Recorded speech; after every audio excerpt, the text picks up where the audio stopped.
And welcome back to Life Unrehearsed. My name is Matt Del Vecchio. Thank you for tuning in. Boy, oh boy, this whole doctor issue is obviously one that's affecting many, many people. The texts are still coming in, ranging from using Dr. Google as being the best option and being very helpful. Paula and NDG, thank you for that. And yes, Dr. Google is important. It obviously comes with some warning signs as well. But yeah, the internet is absolutely one source for that. The pharmacists, again, a few texts on them, and shout outs to the pharmacists and the pharmacies out there that are being helpful. So, remember, if you don't have a family doctor or need one, there is a nice process in place to get on the registry. And like we heard the other gentleman, if you are on that registry and you need help, there's that 811 and clicking on option number 3 where they will do their best to assign a doctor to deal with that specific issue. So if you need to look for a family doctor, just a reminder on the registry, GAMF, again, a good old Quebec acronym, Guichet d'accès and médecin de famille, or just look it up. How do I find a family doctor in Quebec? And it'll be the first one there to on your search, and it's pretty well, I have to say, they've done a good job of making it easy. You are going to need your Medicare card. All right, talk about finding a family doctor is one issue that caregivers have to face. However, caregivers have to deal with a whole heck of a lot of other issues, and I want to open up the lines to the caregivers that may have some questions out there. There are literally hundreds of thousands of caregivers in Montreal. I think the Canadian statistic is between 1 in 4 and 1 in 5 that's caregiving for someone. So I want to open up the lines to respond to your questions. If you're looking for some resources or assistance, anything from help on home care, maybe it's time to look for a public residence, questions, power of attorney mandates, costs. What are the going costs for public rates and private rates? So I'll give you the number again. Please call in 514-790-0800 or text me at 514-800. It's 514-800. All right, I'll get to the text right away.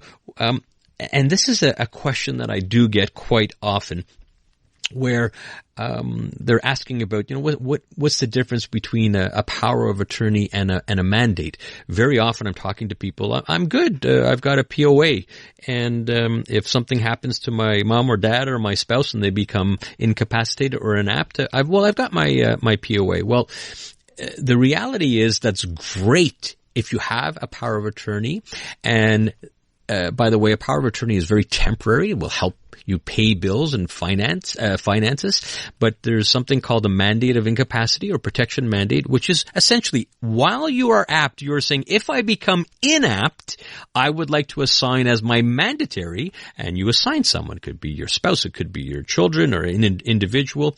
So a lot of people think, just because I have that piece of paper, I'm good if my mom or dad become inapt. Well, you actually have to go to the courts to make that happen or to execute it, and the technical term is called homologate, where you're going to a judge to say, yes, indeed, I am the mandatory. My wife or my husband or my dad or mom are now inapt and I want to enact it. So it's a process, and you need a medical assessment, a psychosocial assessment. But thank you for that question, because it does get a little confusing, and just do your homework. And I always suggest reach out to a notary that could explain what might be needed.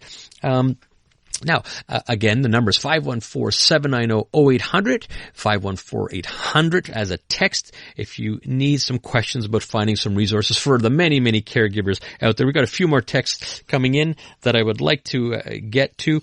Now, I get a lot of questions. This one's on home care. How do I access home care? I need help at home. I can't do it on my own. So it's quite amazing. Some of the statistics about people, Quebecers, waiting for some home care support through their local CLSC. A couple stats. Pre-pandemic, there were just under 10,000 people on the waiting list for a first home care service. And we've heard the government talk time and time again that this will be improved. Well, the proof is in the pudding. At the end of the year, beginning of this year, 2023, that number doubled. Almost 19,000 Quebecers waiting to get their first home care service. So, if you do need home care support, it is still through your local CLSC. And you have to advocate, push hard.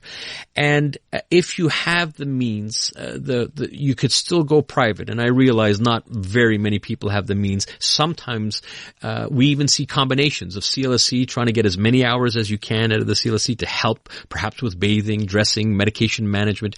And there are private options as well. There are more and more private options, and some families almost don't have a choice to go private in these really tough times. So call your local CLSC, explain your situation, lay it on thick, call it like it is, because we heard with Cezini on the first half of the show, self-care is so important. And if you are getting burnt out and you become sick and you are the caregiver, well, that's even more trouble because you are now sick and the person you are taking care of.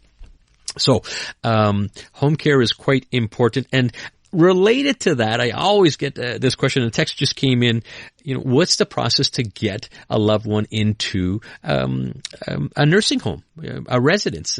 What we know in Quebec is called a CHSLD, and Centre d'hébergement de soins de longue durée, so long-term care. I also have some stats on that one.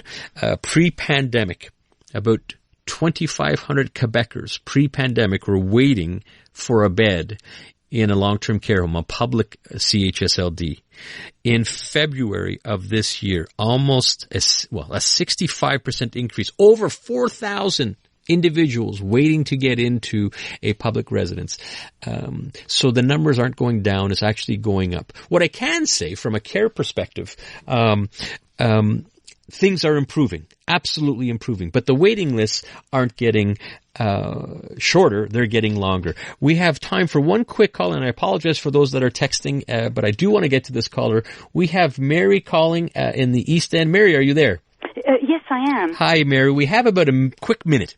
Oh, boy. Okay, well, love your show. A while back, you had a guest who mentioned if a family member needed assistance and couldn't get it, then the family member could apply for a program in which they have to take some sort of a course, and then they can actually take care of the family member, but with a salary, because, the family member would quit their job. Right. Yeah, that's always a difficult one. And Mary, I want to thank you for calling in, because this is a question we get all the time and it's challenging. What is most helpful at this point in time is what they call chèque emploi, where you can hire a caregiver and the CLSC is paying you to hire that caregiver. It's usually around nowadays $19 and change an hour, and chèque emploi is one that is becoming more and more popular. Very challenging, though, to actually quit your job and become full-time caregiver and get it subsidized by the government. We're not there yet, so I encourage you to inquire about the chèque emploi. And you know what? We're already out of time. Again, thank you for all those texts and calls. We're going to have to address this topic again. Thank you very much for tuning in to Life Unrehearsed. And as a reminder, for all your inquiries or assistance with your life transitions and elder care planning, feel free to call me at Lianas Senior Transition Support, Lianas. And I would also just want to give a mention. We've had a couple of calls and texts that came in about this downsizing and senior living trends presentation that's coming up this Thursday. And I'll just give the details very quickly again. There's interest in that. A lot of people considering, is it time to sell the home? Is it time to downsize? So this is a free conference that will be given by myself and my wife, Stephanie Cadu. It's being hosted by Selection West Island and Point Claire. It's a free event on this Thursday, April 27th at 2 p.m. and seats are limited, so registration is required. So you can either call or text me at 514-622-8074 and I'll get you registered. And the topic is downsizing and senior living trends this Thursday, April 27th at Selection West Island and Point Claire.